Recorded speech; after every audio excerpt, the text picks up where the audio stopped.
All right, welcome back.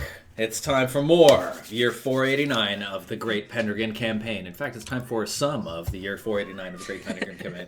So, cool. I was digging that last song that was starting to play. I was like, I should let this keep going. Yeah. Awesome. All right, where the hell are we? What is this game? So,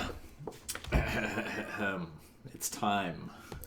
It's time. Yes, Danzig, it's time. Wow! I love it. I'm talking to you, buddy. It's super good. Kiska used to do that all the time when she lived alone. It was awesome. And I have a wonderful emote for it that Lauren Danger is putting to excellent use. Yeah. So.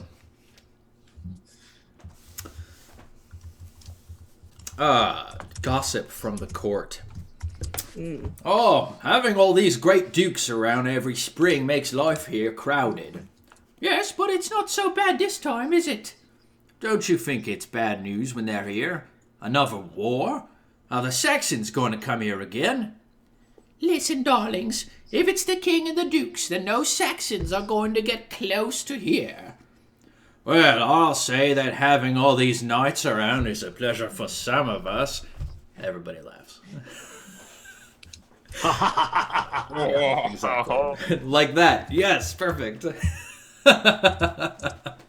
All right. So, the word from the king is that we are marching on Cornwall this summer. Duke Lindsay, in the meantime, will return home to Lindsay to harass the Saxons around Lincoln.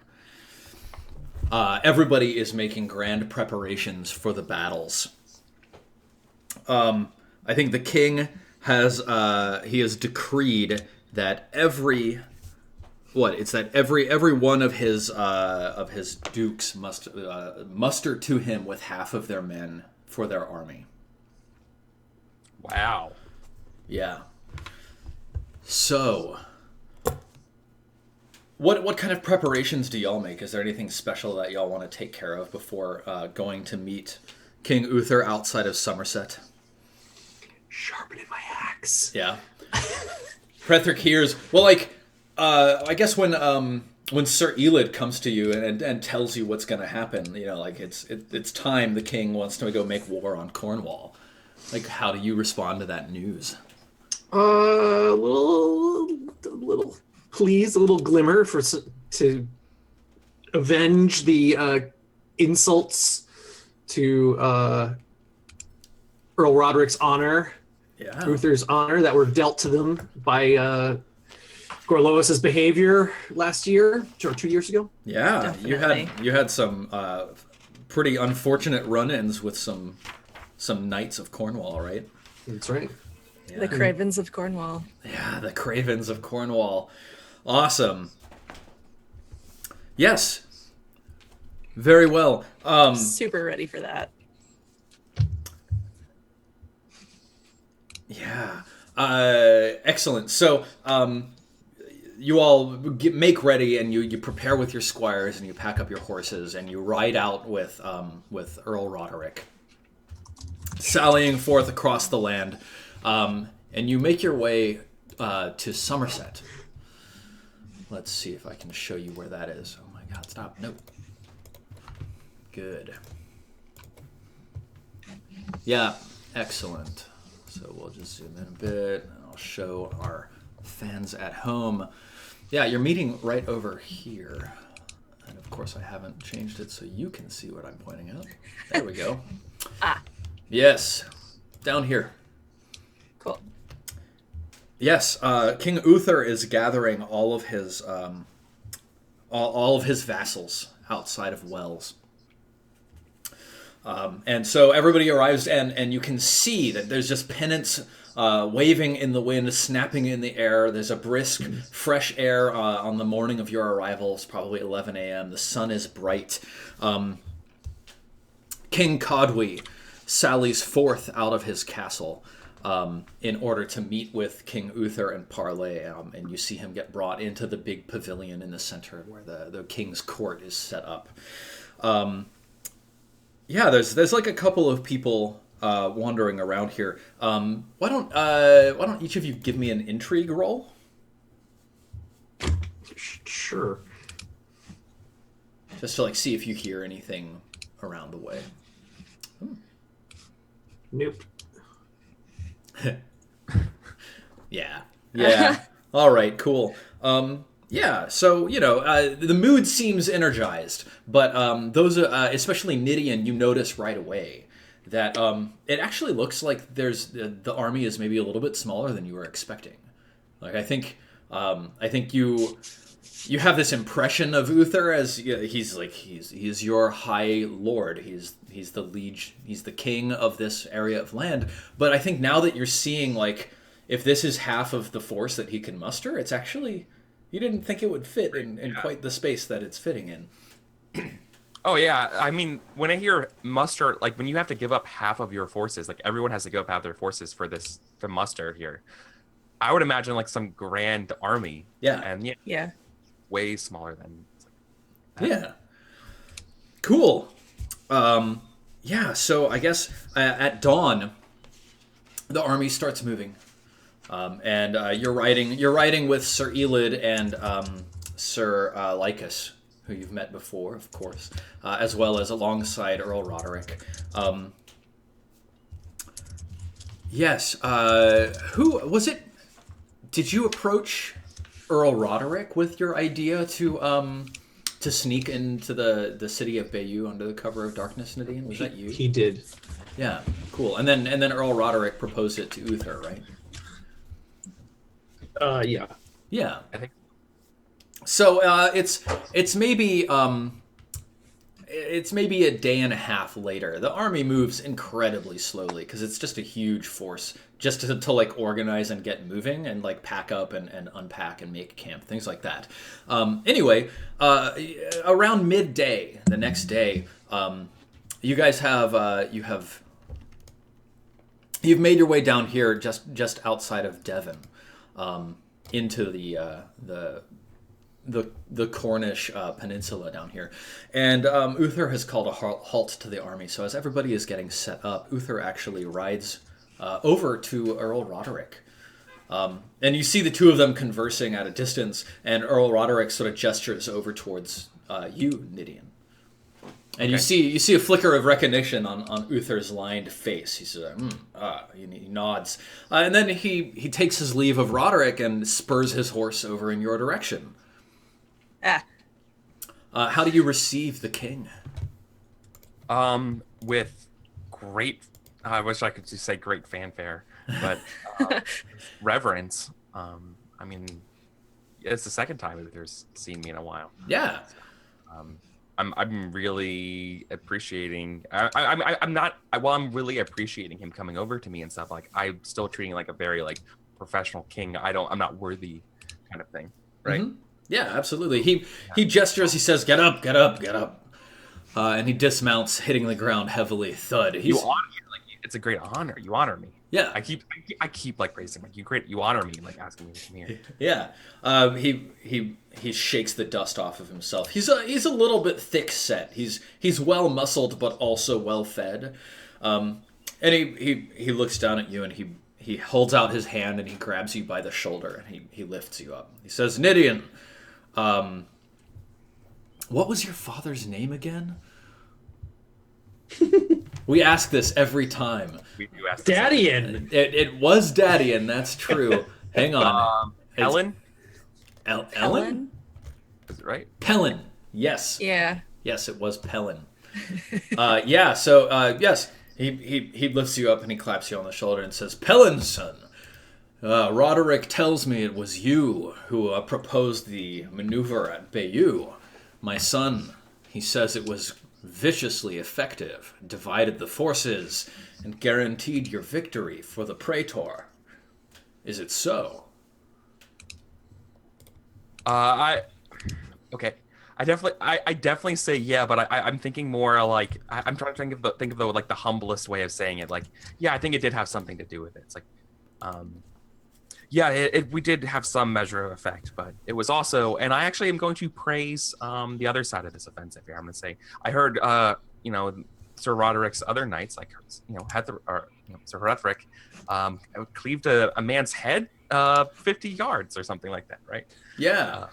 He scratches his head and says, "Yes, I heard tale of a Saxon madman laying waste within the center of the battlefield. It was your friend, was it?" Yes, my good friend, and there was plenty of duty and ferocity by all of everyone, by everyone, by the whole army. I'm trying to really like put the spotlight off of my contribution. Yeah, so go ahead and give yourself a check to modest. So Hrethric and Elaine, I'm assuming that you two are fairly close by when Nidian is receiving King Uther. Is that accurate to your understanding of the situation? Yeah, I think so. Cool. Yeah. Ooh. Yeah. Wait, would it be weird to actually for me to invite Hrethric over? I think probably you would wait for Uther to do that. Okay. Just because he's the High King, right? But he looks at you and he looks over at the two of you, and he actually does. He nods. Did you mention Elaine's contribution at all? Yeah. Well, Elaine fought bravely by my side in that maneuver. Yes. But he gestures to the two of you, says, "Come, good knights. Yes, join me." And he turns to you, Hrethric. He says, "Your face, I recognize it. Men have spoken of you to me. Yes, I remember. You've had a difficult few years, I believe." It is nothing, sire. You honor me. Well, I'm glad to see you here, and that your thirst for battle is not diminished by your personal losses. It is a great and noble spirit that burns in your breast. Now listen, the three of you. Cornwall is a crafty man, and it's made worse by his crafty wife, Igraine.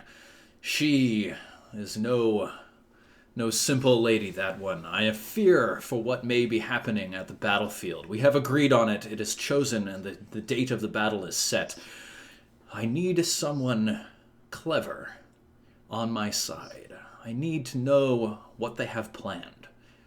Nidian, you proposed a very clever maneuver recently. Hrethric, I know that your bravery in battle is second to none. Would the two of you and Elaine please go out a fourth ahead of the battle and scout out the camps of Cornwall and tell me what I must look for? As you wish. Our eyes will be your eyes, sire. Excellent. He claps you on the shoulder. He hits you kind of hard. He doesn't really think about you sort of stumble a little bit. He mounts back up on his horse. He says, Come find me tomorrow morning in the ranks. We will meet you at the field of battle. Tell me what it is you have found, and we will turn this knowledge to our advantage. Oh, one more thing. I've seen a strange knight riding along our outskirts, not with our group, but following us nonetheless. A knight of fiery red hair, green armor, all carved with vines all around. Listen.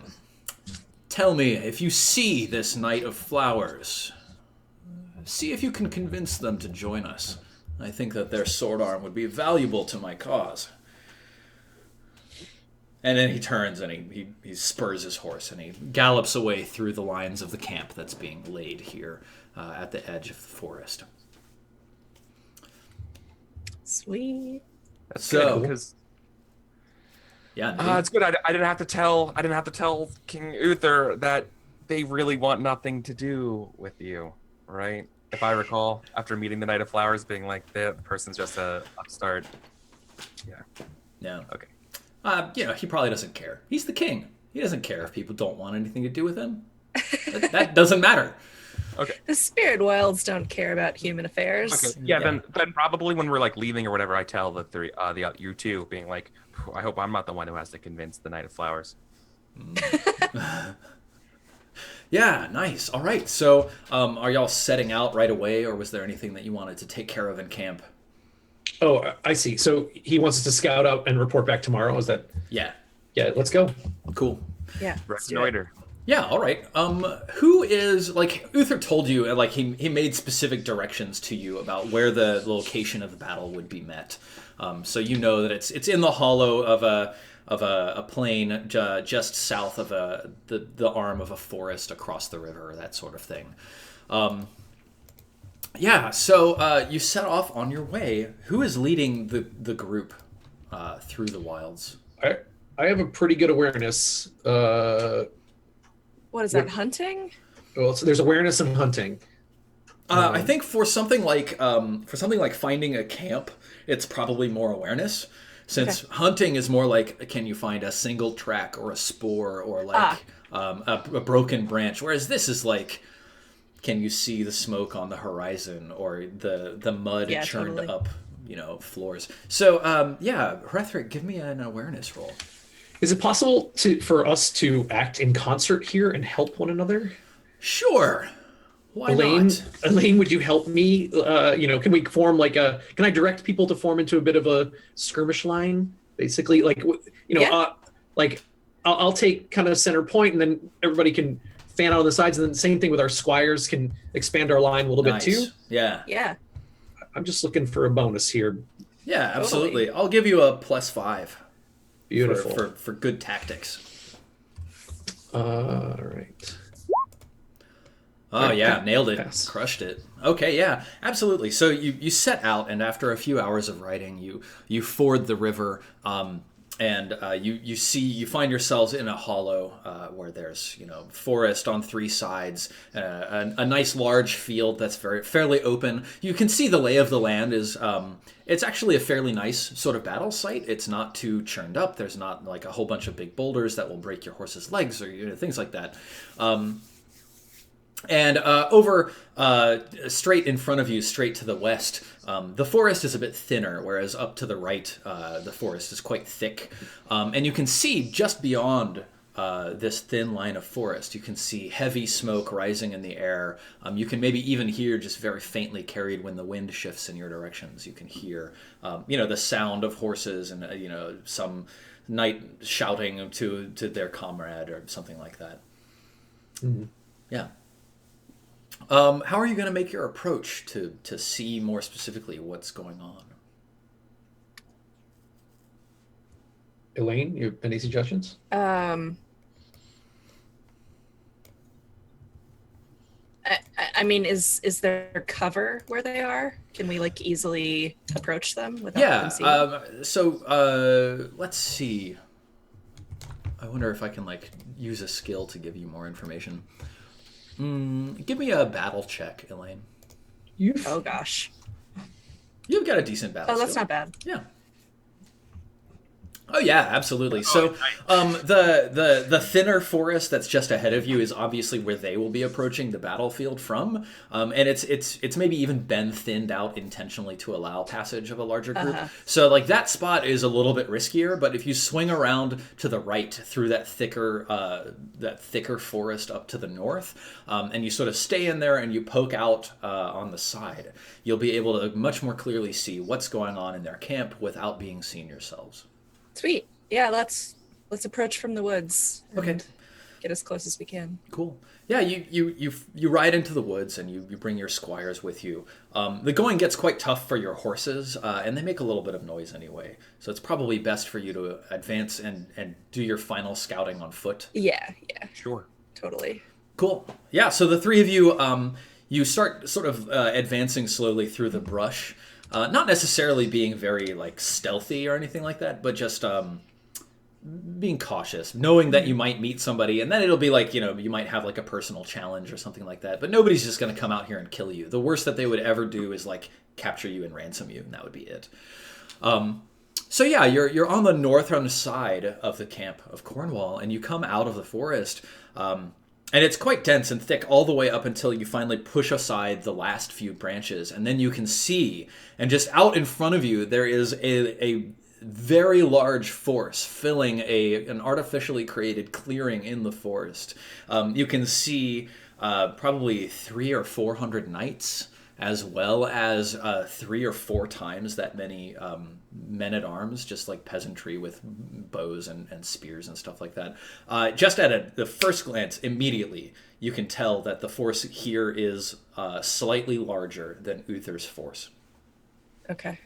Nidian, why don't you give me a battle roll as well? With pleasure. Nice, yeah. So, it's obvious that Cornwall is well prepared and that he has a number of dukes on his side. I think maybe like you can see deep in the middle of the camp the Duke himself riding around and meeting with all of his men, shaking hands and clapping them on the shoulders.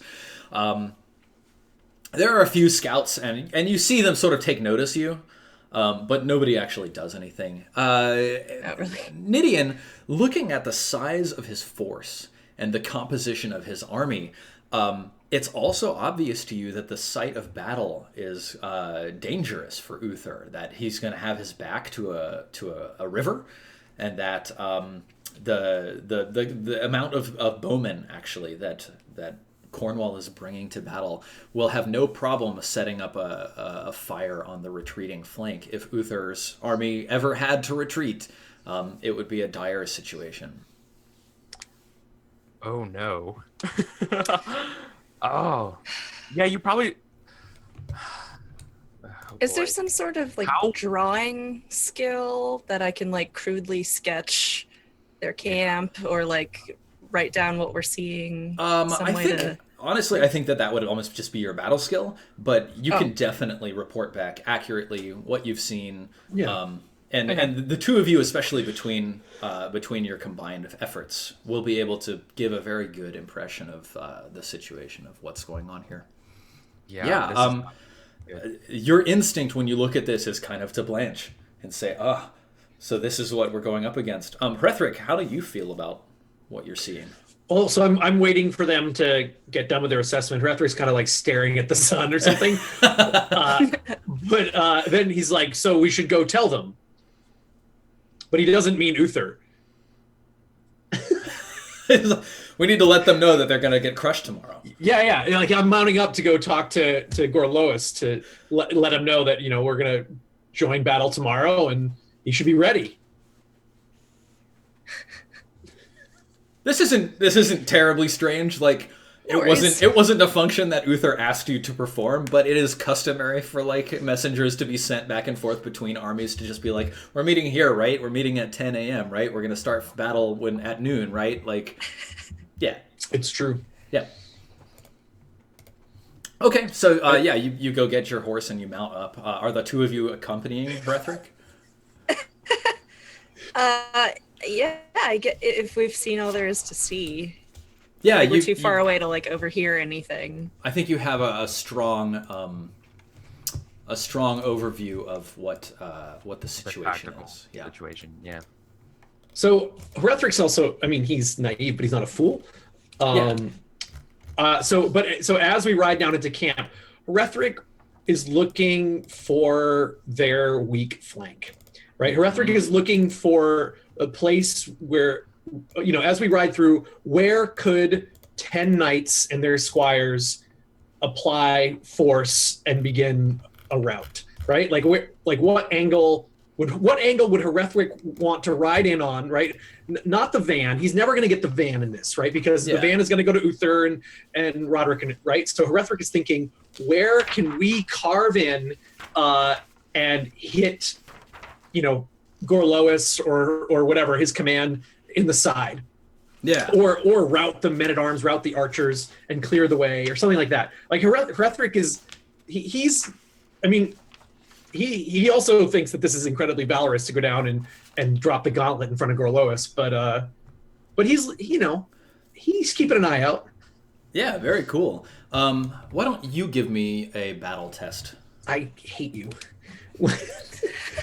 Hrethrick is terrible at this. We'll see whether your battle skill or valor wins out. Yeah, no, like obviously the best place for Hrethrick is going to be right front and center. He's never going to get front and center. these pansy Cornish knights, they've got nothing. They all look just like a little bit smaller than you. They live on the coast, you know. Well, how about this? Then Herethric is thinking these thoughts out loud. A gift to my friends with actual battle skills. Yeah. So you might also consider where to array yourself, since apparently I'm going to be underneath Gorlois's boot. Yeah. Yeah, I do mull this over because I don't want to go back to Uther thinking that, oh, here's all the bad news. I want to give them some good news. I want to say, well, where? So we identify the weaknesses here. What's our strength? Where is the exhaust port? You know what I mean? Yeah, absolutely. Where is this? Where's that point? So the two of you are much better trained in battle, and also not hampered by your rampant. That cowardly actually comes in to help a little bit here, and so you can tell that his line of knights is going to be very strong and very tough. But if you can get somebody flanking around the far left flank into his men-at-arms, you're gonna just like a small group of knights is gonna be able to just tear through his peasant army like tissue paper. Good. The challenge over there is forest on that side as well. But if there was a little bit of deception going on, like socking a group of knights down there to make their way through the forest slowly and then come out at the right time would be a smart way of handling it.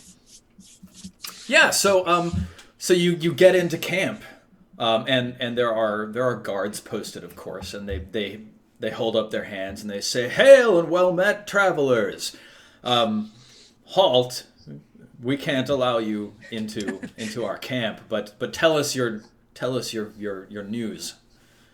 Well, I seek to speak to Gorlois and to as an emissary of King Uther. The three knights who have stopped you are also look at each other, and the center one nods and says, very well, very well. I will let him know that a messenger has arrived." And he rides off into the center of camp. Have we seen these knights before, like in Cornwall's court and stuff? Give me a recognize roll. Dope.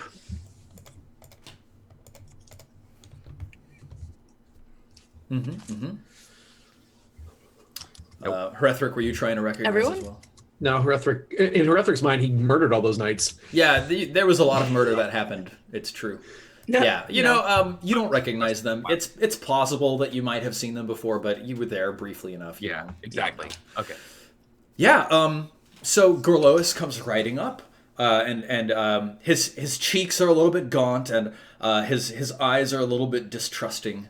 His black hair is tied back behind his head, but he looks very his clothes are very well put together. He looks very regal. He's clearly in the center of his power. Everybody kneels as they pass him. It almost looks like they're treating him like a king. But he rides up and he stops maybe 10 or 15 feet back, and he shouts out, "Hail, emissary of Uther! Tell me, what news?" Duke Gorlois. There will be battle tomorrow. He nods. Much blood will be spilled. Honorable men will die. Honorable women will be slain. It is true. It is a shame it has to come to this, but you of all knights, Herethric, know honor and glory are valuable things. Honor can overplay its hand, but glory is eternal. Yeah, he kind of laughs for a second, says, Yes. But I wish to extend you an offer, Duke Gorlois, to a man of your station. I believe that it is owed to you that a chance to honorably surrender. He sort of smiles and looks down and looks back up and says, well, good Sir Knight, your army is most impressive. I thank you for the honor and kindness that you've done me this day. But please bear word back to your king that I cannot surrender. But very well. But that I would fain speak with him prior to the battle. Invite him to meet me at the center of the battlefield when the sun is high. And he and I shall speak of our differences, and we will see if we can resolve these things without, as you say, without the death of glorious men and women. Very well. I extend my hand to grasp his. Yeah, I reach up. He rides forwards and he shakes you. He looks you in the eye. You know, he seems like a very like a reasonable guy. I thank him most heartily and most earnestly. Thank you for permitting me this small chance to earn glory for my lord. And I shake his hand. I look him dead in the eyes and shake his hand and mount up and ride off. Yeah, he smiles and nods in return, and he says in response, it is I who benefit from the glory of possibly facing you on the field of combat. I know how you have treated my knights in the past, and I look forward to testing our skill against yours. It would be a gift and a small honor, sir. So. Yeah. So I guess all three of you depart.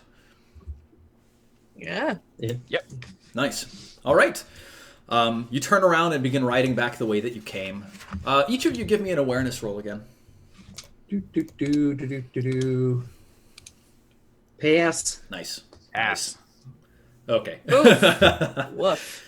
So Elaine, you're watching a bird circle in the sky, and Nidian and Hrethric, you see a knight crossing the field of battle, riding from south to north. She has a bright red mane of hair flowing behind her. She has dark green armor, and it seems to be engraved with vines all over it. And she looks at you, and then she enters the forest, heading to the north, which was that section of forest that you crawled your way through in order to get by. What do you do? Is that your friend, Nidian? Is there any way to pretend that I don't see them? I have no idea what's going on. I mean, like, so if you can tell me. She was riding across the center of So the... So I just do that sigh. I'm like, oh god, here we go. This character. I literally spent like half a year with her. It's right true. after Yeah. When you went insane, right? Yeah, and I know that they. Oh boy, we're gonna have to try. Okay. If we think. Now it's not as dangerous as battle, but this will be a very difficult. We'll have a very difficult time convincing her, but I regret running into her, kind of thing. Very much the. Really? I was really hoping that we could have just avoided this whole time. Got into the battle. Okay, we're doing this. I guess we're doing this. Okay. Cool. That look on my face. That's going in through Nidian's head. I don't think he says most of anything other than just an exasperated sigh. Are all three of you going, or Nidian, are you going alone? We're still on foot, right? No, we're mounted up. We're riding. Yeah. I push ahead a little bit more, and I'm like, you guys want to come with me? Yeah, of course. Yes. Cool. Yeah. Nice. So yeah, the three of you follow her into the forest. She's far ahead of you. She has outpaced you, and the forest is dense and tangled. I need someone to give me a hunting roll to see if you can find her. Elaine, how's your hunting? Jess? 10? Mine too. Better than me. Can we hunt together? Yeah. Yeah, totally. I'll give you a +5. Go for it. Oh god. Yeah. Oh yeah. Nailed it. Totally. Yeah, so you find all of the broken branches, and even like some spots where there's a small bright red splash of flowers just like draped over a branch. And you follow her to the edge of the forest, and you come out of the forest, and you see before you, your eyes widen. There is another camp. You see Gorlois's Cornish banners blowing above a few small pavilions. You see a handful of knights, maybe 20 or 30, encamped around. And you see the Knight of Flowers riding into the camp. And she stops at the central pavilion, and out walks a woman. One of the most beautiful women you have ever seen in your entire lives. You recognize the Duchess Igraine. Oh dear. And she greets the Knight of Flowers, shakes her hand, and invites her into the pavilion. Hum hum hum. Wait, is this camp in a position to say attack a flank or a rear guard? Absolutely, it is. Well, it's up through that thick forest, and it comes to mind, especially to Elaine and Nidian, just immediately that having a camp here with these knights and these kinds of knights, it's obvious that Gorlois intends to stick them in this dense forest and use them as another flank in order to threaten Uther's army. Do you think? So since they ran out ahead, and the other camp hasn't seen us, I think I'll ask the group here. Like, do you think the Knight of Flowers was beckoning us to go speak to those at this camp? To speak to Igraine? Or is it? I'm concerned that the Knight of Flowers may be in league with this camp. Stephen, just a point of order. Hrethric met the Knight of Flowers at Yvonne's dad's castle, right? With Merlin? Yes. Right. Okay. And so that means that, so I turned to Nidian and said, I believe this Lady Knight is on Uther's side. If one traces the path to the sword, right? Because Merlin has delivered the sword. So she was instrumental in these events, it seems. Yep, she was with Uther out at the castle at the adventure of the Lord's horses. Not Uther. She was with Merlin. Merlin, right? Yes, Merlin. And Merlin got the sword from the Lady of the Lake. Yeah. Right. Yep. So you're arguing that we should go right out and meet them? No, this is perfidy. This is some traitorous gambit by Gorlois. I can't believe he could look me in the eye and speak to me as an honest man while this was planned all along. I am insulted. We should mount an attack now. While they're surprised, we should ride them down. Oh, Hrethric is so predictable. We should have expected nothing less from the Cravens. But Hrethric is glorious. Yes. By the way, Hrethric, you should earn a check to your courtesy for speaking so well to Gorlois. Oh, cool. Just a straight up check. Nice. Yep. Dankeschön. So moments pass as you all observe and speak amongst yourselves, and then the Knight of Flowers retreats from the tent and mounts back up on her horse and begins riding out of the camp in your direction. Okay, well, Nidian, I look to you. Mm-hmm. I think we make our presence known to the Knight of Flowers, but we don't really we don't say hi or anything, but as they're riding out, they see us kind of there, right? Yeah. Like, mm-hmm. Oh, okay. So she sees you at the edge of the forest, and her path was not taking her directly towards you. It was sort of across your vision. When she sees you, she actually turns her horse and she heads riding straight in your direction. And she rides until she's maybe 15 feet off, and she reins up her horse. Whoa!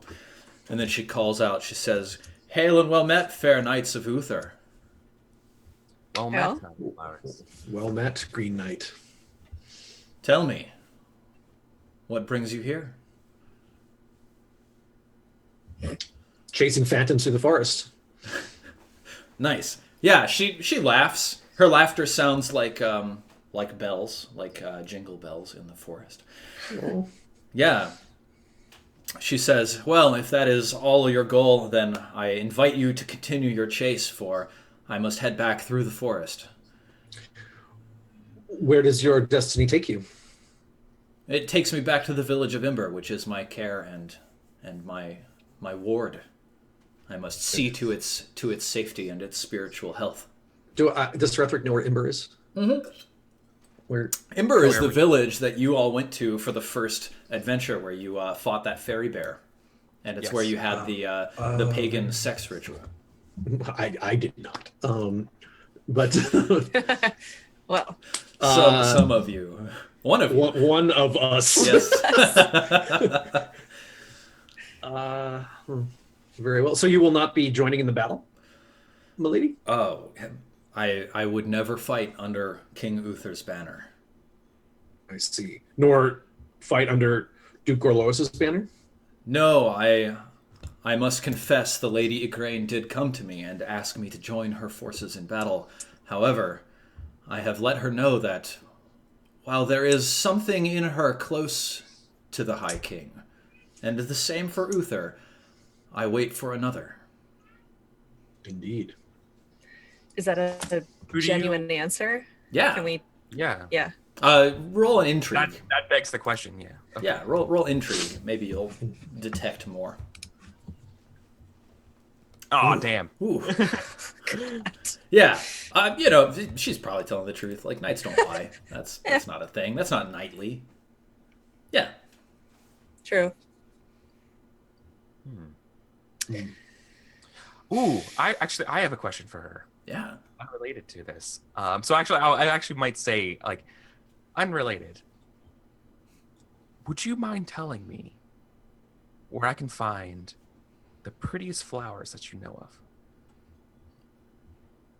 of? She. While I see you, Green Knight, it's such a rare occurrence that I get to this chance encounter. Yeah, her eyebrows raise, and she says, "Yes, I know of a very beautiful flower that grows north of the village of Imber. You must seek a beautiful waterfall north of the village. Behind it, there rests the cave of a fearsome giant.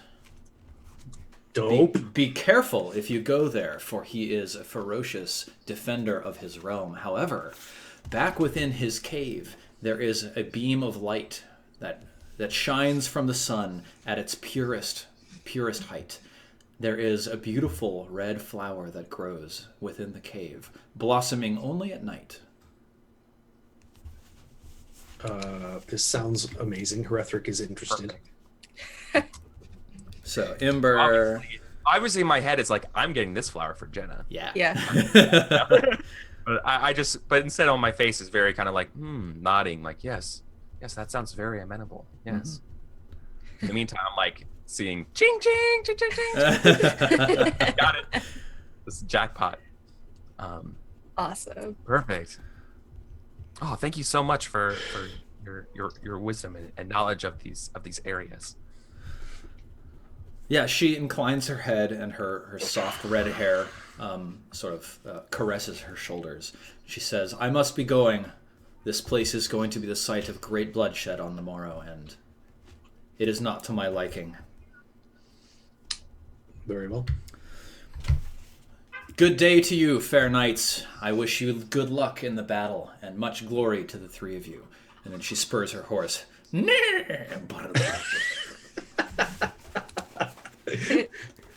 Cool. So she rides off. And now, the three of you, what do you do in her absence? Well, I look at the camp and I look at them like, okay. We're going to do this, right? I mean, it's a secret camp. Yeah, like this is real bad. Could we capture Igraine? No. No? She has plot armor. All right. Blood armor. Like, you could probably like do some pretty dramatic stuff, and then a cutscene would save her. Cutscene? Right.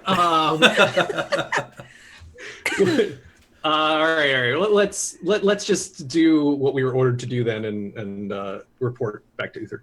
Not engaged, but yeah. Cool. Okay. Yeah. All right. So you ride back, your horses thundering across the terrain.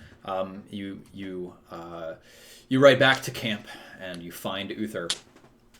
He greets you enthusiastically. "Well, my cunning outriders, tell me, what news? How will we break Gorlois's army across our shoulders?"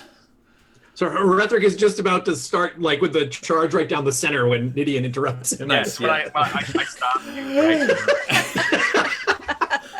This. Yeah. I wish the situation was more preferable to us, sire. Tell We me. found some concerning reports to give you. One moment. Brastius, Ulfius, come hither. Hear what our outriders have to tell us of the battle tomorrow. Now, And I started describing everything like not including Ukraine forces. Just started off being like, you know.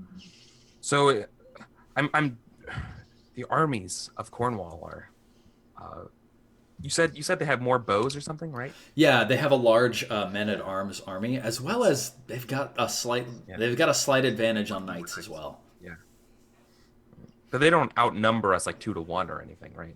No, Okay. no, that's not double the number of people. Right. Our strengths are comparable, but I fear their composition of bowmen, particularly as we went over to what's the name of the river that's right here? Good question. I don't think the resolution is high enough to be able to read it. Yeah, that's fine. But I describe our proximity to the river may cut off any sort of falling back maneuver. Yeah. I believe it was. And I'm waiting to hear what they say about that before I bring up the. Yeah, I think they probably have a brief rough map of the area, and they start pointing at it and say, well, if Gorlos's forces advance through here, then we can send our left flank around here, and they sort of come to some of the similar conclusions that you do. Brastius favors making a spearhead with a group of knights and then puncturing through between the center column and the left column of Gorlos's forces, getting back into the line of archers and wreaking havoc. Right, but I'm looking at Niddy and being like, come on, to tell him the good stuff. Yeah, and then there's one more thing to report. We met with the Knight of Flowers, Uther, or King Uther. Yes, the Knight of Flowers. Will she join our forces? She said she politely declined, nor will she serve under Galores. But she did provide us with some interesting observations. Developments, yes. Tell me. I look at Elaine and Niddy and like, I'm gonna let Elaine. Uther looks to Elaine and says, "Well, spit it out." Well, there's an additional camp positioned in the woods that Corlos actually failed to mention. An additional camp positioned in the woods, and he points on the map and says, "Point to me where this is located." Yeah, and I point like north of the river where we were, or I mean west of the river. This is challenging. I see. How many knights approximately? What did you say? 20 or so? 20 hardened veterans, sire. 20 veterans, led by Igraine. Igraine, it appears. that woman. She has been a thorn in my side for too long. I fear that Gorlois would have been under my banner already if not for her. Well, damn! And he pounds his fist on the table. And then you see a man step out from the shadows in the back of the tent that you're in. It's Merlin. He strokes his long beard. He approaches and he lays his hand on the map, points a finger, and says, "His knights will be hiding here." And Uther looks at him and says, I know that, old man. Thank you for your advice." And Merlin says, "They think they have the element of surprise. We will deprive them of it, and it will shake them to their bones." And Uther he nods, says, "Yes, very well. We will make a strong showing on the morrow, and we will hope to steal their courage from them." Was that all? Did you have any more news for me? News of Gorlois himself? Corlos wishes to meet with you midday. Before the battle, discuss- sire. To discuss the battle. Perhaps this is an opportunity for leverage of some kind. We have the upper hand. We have more knowledge. Yes. Well, thank you. Nidian, Elaine, Hrethric, you have done me a great service. I will see you tomorrow on the field of battle. Now, to your lord, to his side. Protect him and serve him well, and he will return the favor. Indeed. Yeah, so the tent flaps close behind you. Ulfius, Brastius, Merlin, and Uther continue discussing, proposing alternate battle plans well into the night. Was there anything you wanted to do in the evening at camp?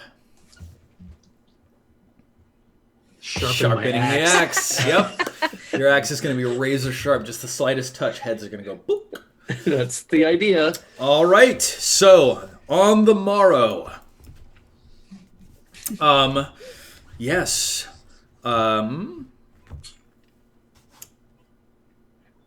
Yeah. Who's your unit commander for this battle? Sir Nids, right? I believe so. All right. Nids. Very Nidhogg's well. got it. Nidhogg, is that? Yeah. Yeah, so I think Earl Roderick probably comes to you, Nidian, and he says, if the tide looks like it's turning against us, you will hear 3 blasts of the trumpet, and that will signal your unit to strike a penetrating attack through the lines of battle into the enemy forces. We are relying on you and your friends to get back into the line of the archers and demoralize them utterly. We will not fail. Excellent. Yes. Nidian, I know you have been training for this for long. Do not fail me, son. And he claps you on the shoulder. And then he rides away. He called me son. He called me son. Oh my god. He called me son. Yeah, so the 2 armies begin arranging themselves on the field of battle, and you see all of the pennants of Gorlois and his knights waving in the morning breeze as the sun rises. The mists lift off of the land and reveal to you his army arrayed, and you can smell the smell of the horses and their droppings, and the scent of the freshly turned earth as they paw at it. The scent of oil on your armor and of like the treatment on your leather, the smell of hay and grasses. King Uther rides down the line in front, and he's shouting as he passes, and you hear snippets of his speech. Men, today we face against a duke who has stepped out of his line. Blah, blah, blah. He fades into the distance as he rides down, riding back. Today will be a great battle, and we will have victory for us and for our children and for our generations, etc., etc. He turns, and there's a tense pall hanging in the air as he rides forwards, and you see in the distance one lone rider from Gorlois' camp as well, riding down.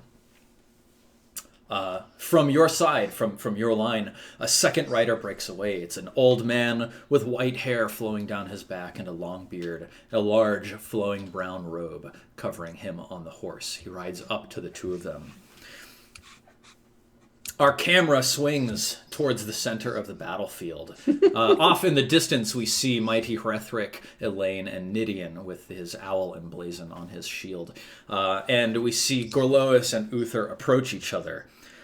Uther rides forwards, Merlin riding just behind. He yells out to Gorlois, "One land, one king!" Gorlois shouts back, "Justice!" Uther looks to Merlin. Merlin throws open his cloak and hands over Excalibur to Uther. And Uther holds it high into the air. And a great light shines down from heaven and strikes the blade. And we see it reflect off of the blade and shine towards the forest in the north. And there we see arrayed in the woods on horseback a series of approximately 20 knights, all of whom shy back from the light. And they all shake their head and cover their eyes.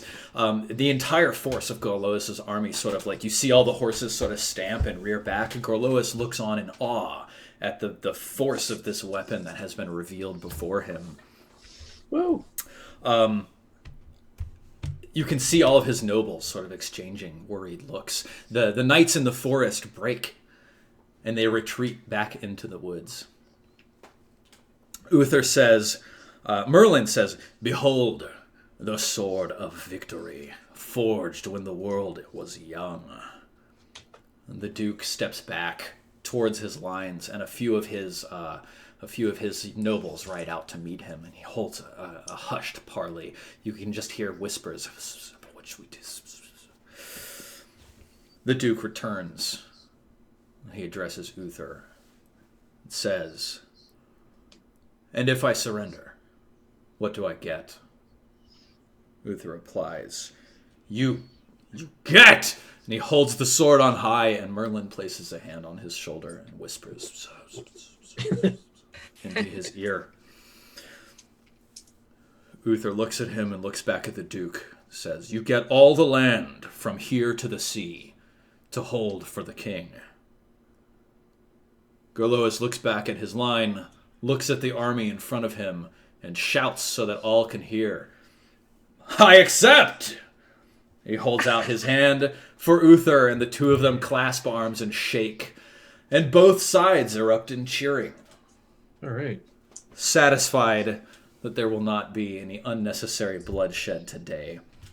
Wow. That evening, Gorlois and Uther camp together, talking late into the night. The camps of knights are a little bit separated, but there's still a little bit of mingling between them.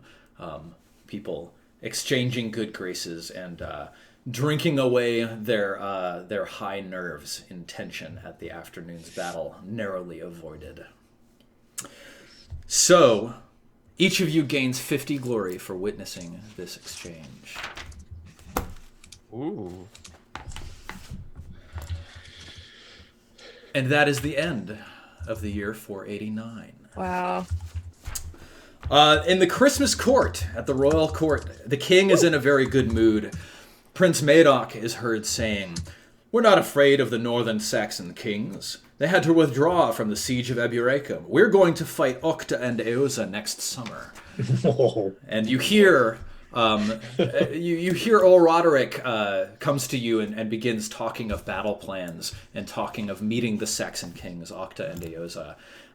He also, especially, he approaches Hrethric and he claps you on the shoulder and he says, I know, Hrethric, that your battle blood was high this afternoon and you were ready to lay waste to the enemy. It is true, my lord. Never fear, my lad. You will have your chance. I seek only to earn glory for your name. Well, I think much glory was won today at repairing the relationship between these two great men. I agree. Glory does not always have to be won in service of arms. Glory can be won by other means. Yes, this is wise, and this is best. Now, we will drink. We see another montage of the three of you up on the rooftops of Pissing off the ramparts. yeah, exactly. Right, so Yeah. let's rip through another winter phase. Oh, wait. We're on the field of battle. We're not back at court, right? We're partying on the... Sure, yeah, We're partying on the field, right? absolutely. Oh yeah. All right. Then I'm gonna leave it be. I'll save it. I got just some courtly shit I want to do, but next Really shit. time. That's right. Courtly shit. Awesome. Okay. So let's take a look at how that winter phase goes again. I think we'll make it go faster this time, as we have now done it recently. Oh shit! I'm gonna get another advancement. All right, cool. So, Calamity Jane. solo scenarios, none of them experience rolls. So, Elaine, did you have any check marks? No. I don't think so.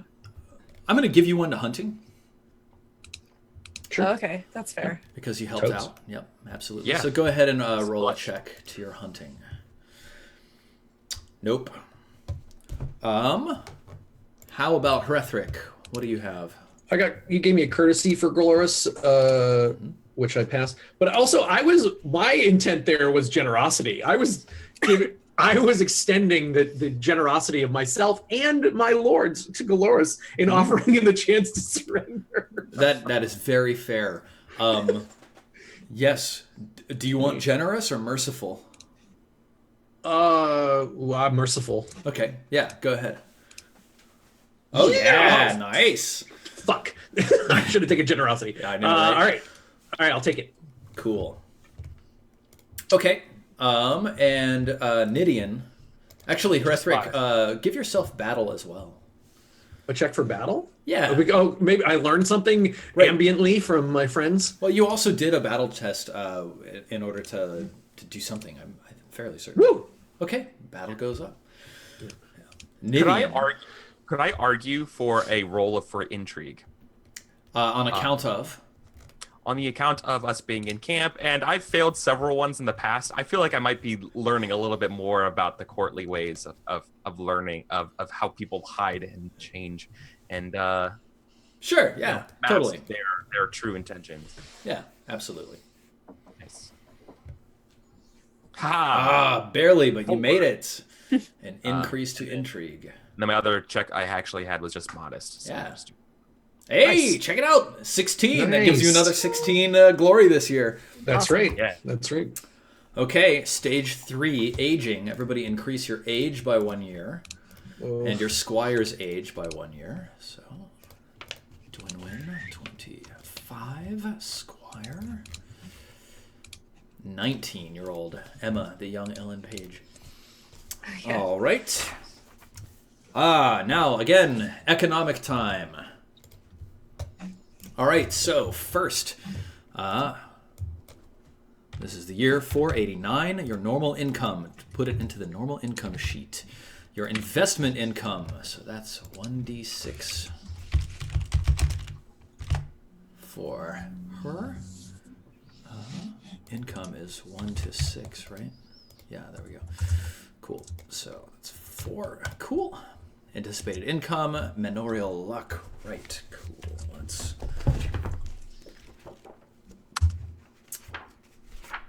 All right. Great. Manorial luck for Dwinwin is calamity. Roll 1d20. It's a 16, which is, oh God, your most expensive investment was destroyed in a fire. No. Destroyed in a fire. Yeah. 489. Wow. Okay, shit. damn. Is that her vineyard? Yep, that was the vineyard. So I'm gonna put that down to 0, and her maintenance, of course, is also 0, so that's fine. Yeah, cool. She's still gonna get the benefit of it this year. Okay, Luke, roll Yes, sir. 1d6 for your manorial luck. Yep. All right, let's get some fucking calamity action going here. Maybe I could get a dragon to come and fart in my face too. It is a calamity. Roll 1d20. Come on, maybe a dragon comes and Necromancer. eats Hrothmund. A dragon comes and just devours my child. What the shit? Property destroyed. Roll on table 6. Property destruction on table 51. Oh Dragon! my God. Dragon! The dragon hates the bees, man. Roll 1d20. No. 2. No permanent damage. Oh, damn. Okay, yeah, you had a raging fire that you had to put out, but you managed to get ahead of it in time. I tell everyone I was attacked by a dragon over the winter. Absolutely, that is what happens. All right, Elaine, roll 1d6 on the manorial luck table. Oh my God. 5, then no result. Nidian. Calamity, roll 1d20. The first non-calamity. 13. Property destroyed, roll on table 6. Roll 1d20. Dragon! 9. Ooh, a mill was destroyed. Your hate of landlord increases by +2. Yes! Join me. Damn it, Don Quixote. Yep. Yeah, Don, you had a strange knight from Spain come to your lands and destroy one of your mills. Fantastic. Okay, fate. So I think we've all captured our fate there. So now 3d6 plus 5. 14 is your fate this year. Cool. No conflict, no pestilence, no wasteland. Care. So, each of you, please roll a concern of my commoners check. So that is a failure, which is no effect for Dwinwin. Oh, wait. Yes. So Elaine, that's no Whoa. effect for you. Nidian, that's a -5 to fate for you. So I'm just rolling 1d20, and I need to get a 1. Nope. Okay. Fail. So that's no effect for you. So misfortune is, I think it's 14 for all of you. So for Dwinwin, it is a success versus her stewardship. Right, which is 12. Ploop. Oh, boy. Blank. Oh, nice. A crit on stewardship, so that's good. Let's see what that means for Dwinwin. Critical plus success. Oh, it means that it's actually bad. Oh, no, Steward's die roll was critical, and so it's good. It's good for Dwinwin. Times 1.5, which she really needed that 57 Libram. Okay, so, let's go down the line. Elaine, here is Yes. your misfortune roll. Is a success. Roll your stewardship. And that's Already Lillian's have stewardship Lillian's. now, of course. Yes, thank goodness. Yeah. Ooh. So a success and a failure is... that's a success and a failure is bad. Bad. Yeah, bad year again. Herethric. All right, so I pause here before you steamroll me into oblivion. Herethric has nothing left in the world but his son. I would like to test my love of family to aid my stewardship role. Okay, do it. Don't you fail. Well, at least Herethric will have no one to blame but himself. All right, crit fail. No, I pass it. Yeah, that's a +10. All right. I can pass a test. All right, so here's the misfortune roll. So it's got a 5, so that's a success, but you have a +10 to your stewardship. I fucking failed! God damn it! So that was a How? success, but you lost, so you got a meager result, which is not as bad. This is impossible. This game is great. Oh look, I'm poor again. Yeah. Oh, look. All right, Nidian. Here's your misfortune. Oh, you've got a misfortune of 9. Damn. Okay. Oh, wait. You rolled your own misfortune. Oh, I'm sorry. I totally did. Right. You're But sorry. I rolled it and I critically hit. So, I crit and you fumbled or you failed. So Yeah, let's this is see. real bad. Critical versus failure. It's very bad. Oh, That's the result for your 489. Oh. Okay. Cool. So now we've got the harvest result and the total income for each of you. Lord. There we go. Dwinwin. Cool. So if you need to make emergency income, you can do that. Manor income. Right. Yep. Cool. And then expenses. So I rolled that into that. So she's going to maintain herself at the level of a rich knight. So that's going to be 47 plus 18.7 is 40, 57, what? 65.75. That's wild. Okay, cool. And then you can determine what kind of improvements you'd like to build with all of your excess money soon.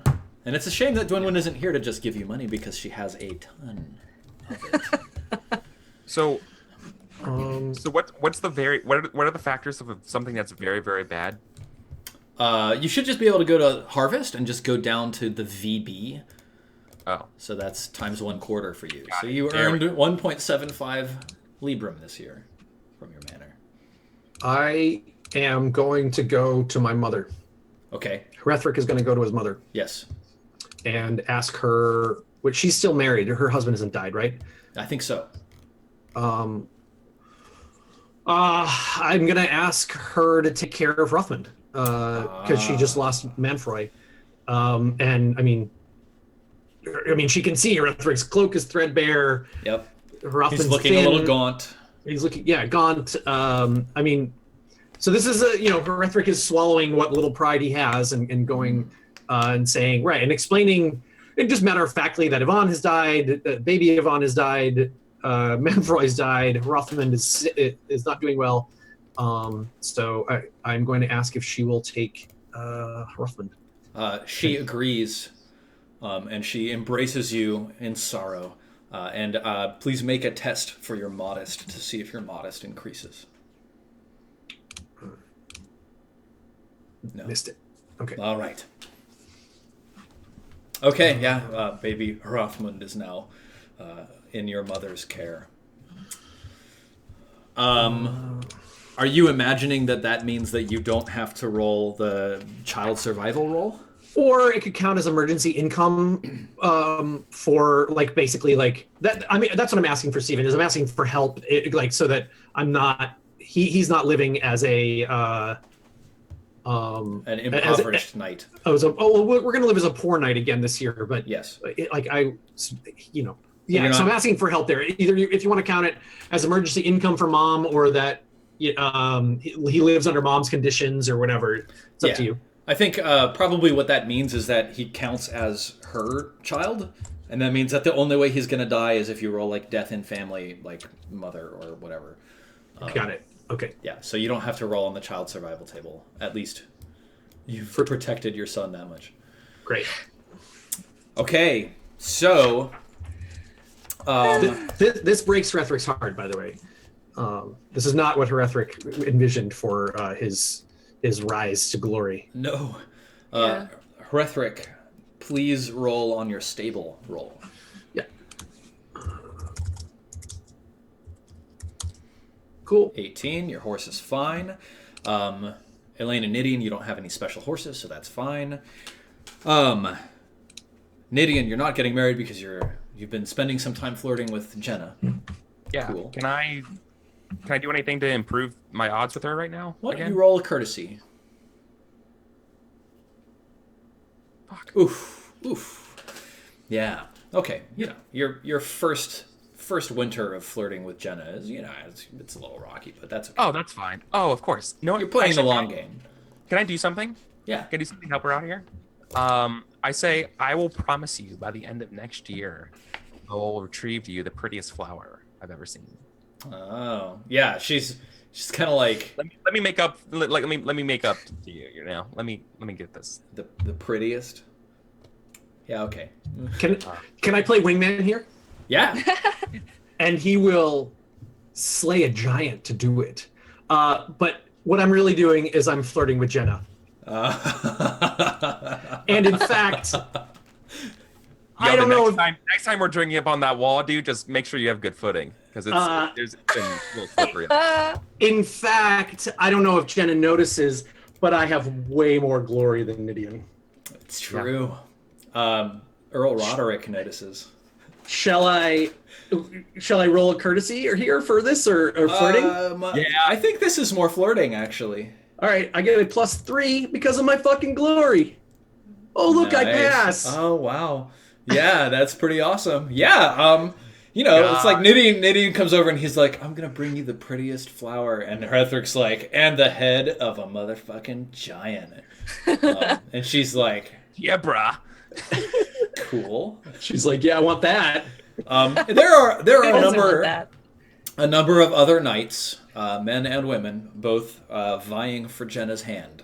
And so it is not like Nidian. It was definitely you, and then Rethrec came in, and it wasn't quite like that. It's like she got down to your position in line, and you were like best flower, and then she went to Rethrec, and he was like head of a giant, and then she went to the next guy, and he was like a really cool horse. Yeah. I'm not afraid. You're not competition to me. Oh, wow. Damn. Okay. Earl Roderick won't let his daughter go to a Saxon. Oh, I see. You're racist. Wow. I'm sorry. How many times have I saved your life? And what? I'm just your Wookiee? Oh, dude, I love you. You're like a brother. You're great, but it's not gonna happen. I'm not worried about it. Oh, it's like a brother, except that they don't marry your kind. Right, I yeah, see how it is. Yeah. Jesus. Cool. Excellent. Family roles. So Nidian, we need to see if your children survive. Yeah, my favorite part of the game. How many fucking kids do you have? Jesus. Nidian. Family, Babyian, Daughterian, and Sparian. They're good names, man. They are good names. 3, All right, 20, roll one. possession. 6, 11, and 19. They all survive. However, Babyian was quite ill this year. Oh, baby. Okay. Roll 3d20 again for a family event. 16. Ah, there's no event for you this year. All right, yes. Elaine, are you going to roll on childbirth? Yeah. All right, do it. Oh. Let's have a baby. Just for noting purposes, I bought a dove coat. Cool. Oh, yeah. Nice. Wait, what is that again? So it is a D20.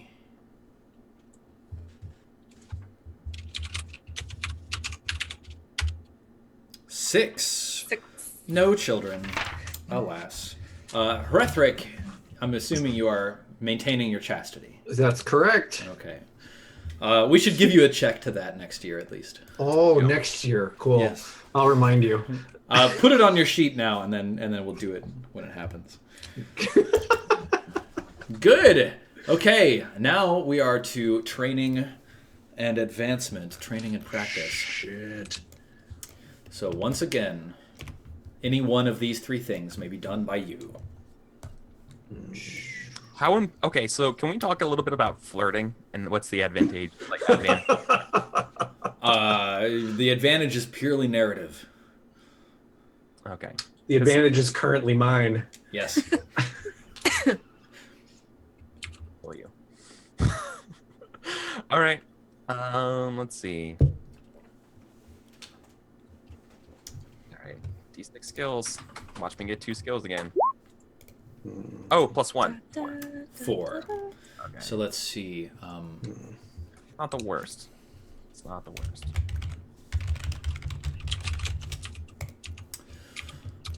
I'm just adding a note to Dwinwin's character sheet, 49. Do training and practice.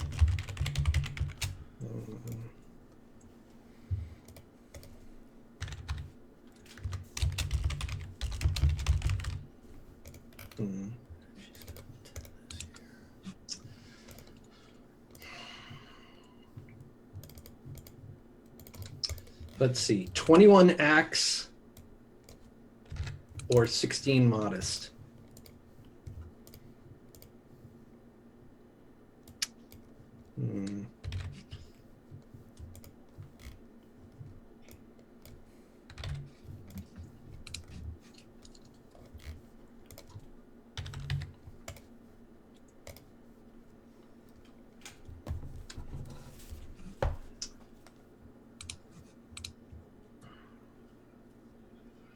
All right. I increased my modest back up to 16. Nice. Oh. Cool. So you can factor that into your annual glory this year, of course. That. Oh, right. Yeah. This didn't cost me too much. Yep. That's what I was thinking. Go for the glory, Hrethric. Go for the glory. All right. Is that it? I gotta do my square.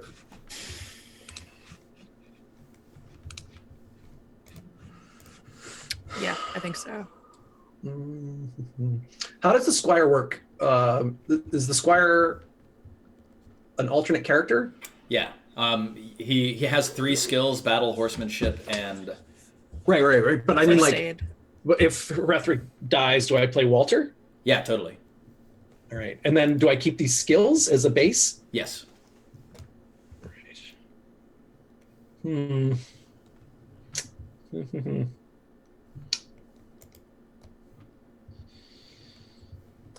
My squire skills are 7, 2, and 6. Is that normal? What have you been doing? Mine are 15, 3, and 15. No, mine are low too. It's probable I just that haven't we've been been doing them. right. It's probably we've been forgetting to do the skill advancements for squires. Yeah, I definitely haven't been doing them. Oh yeah, you gotta maintain that squire. Yeah. So like, let's say each of you can do 2d6 plus 2 skills to your squire. No, I've been definitely maintaining mine. No, I don't I know need- that you have, Luke. Yeah. Yeah. Trust me. Huzzah. That's pretty good. Whoa. But then once they turn 21, we have to pay to keep them on as men-at-arms, right? Yes. They either stay on as a squire and they're like your personal squire basically for good, or they become a knight. Right. That's kind of the way it happens. And then you take on another 15-year-old. Yeah. Right, and the trade-off is that they're very badass as the kind of permanent squire, Yes.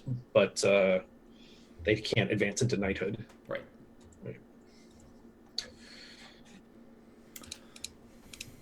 And don't forget the squire skill is equal to their age. Yes. So your 20-year-old squire is a boss at pulling you out of battle. Yep. Saving your bacon. Yeah.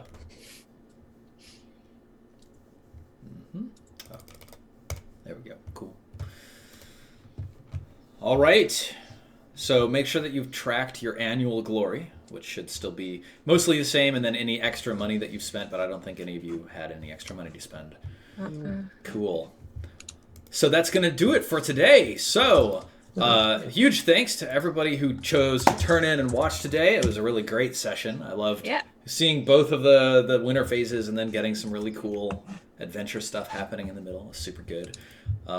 We will see if we can keep going forwards to the year 489. 490 next year. Yeah. For the 490s. It's a good decade.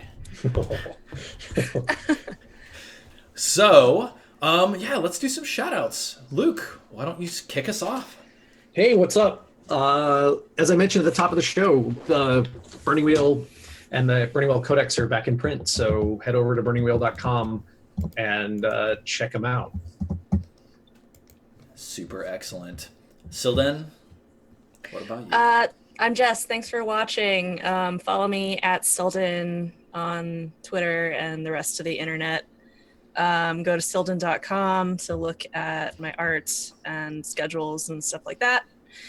And tune in to my D&D 5th edition show on the Misclicks Twitch channel. It's called Prophecy, and it's awesome. And things are only going to get crazier from here. Rad. And that's on Wednesday nights. Awesome. And Eric. Yeah, thank you. I'm Eric Vulgaris on the internet, on Twitch, Twitter, and YouTube. I'm also a role-playing game streamer, and I do role-playing games like Burning Wheel, Blades in the Dark, a bunch of like story game one-shot stuff. So check all that stuff out over on my YouTube channel. Nice. And of course, thank you for watching and following, and those of you who have subscribed, thank you very much. I'll run down the quick list of people who chose to support today. So, Rooster Castile for 18 months. High five. Wayfarer_V has resubscribed for 5 months. Daylon9 for 18 months. I can't believe I've been a partner for 18 months. That's wild. Awesome. Could have had 2 babies in this amount of time.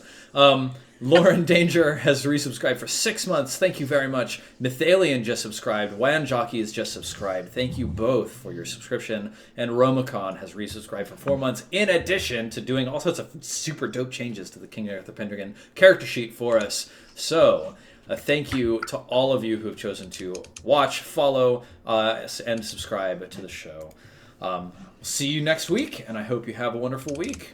That's it. Yay! Bye, everybody. Bye, guys. Cool. See you, everybody.